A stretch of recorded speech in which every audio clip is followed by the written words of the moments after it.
श्रीकेशवाय नमः। श्रीनारायणाय नमः। श्रीमाधवाय नमः। श्रीगोविन्दाय नमः। श्रीविष्णवे नमः। श्रीमधुसूदनाय नमः। श्रीत्रिविक्रमाय नमः। श्रीवामनाय नमः। श्रीश्रीधराय नमः। श्रीऋषिकेशाय नमः। श्रीपद्मनाभाय नमः। श्रीदामोदराय नमः। श्रीसङ्कर्षणाय नमः। श्रीवासुदेवाय नमः।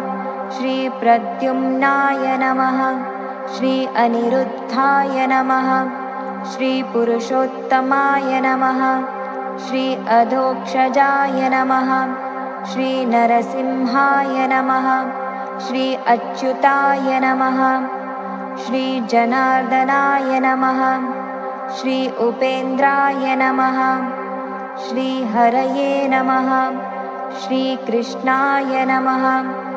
इति श्रीकृष्णचतुर्विंशतिनामावलिः सम्पूर्णः।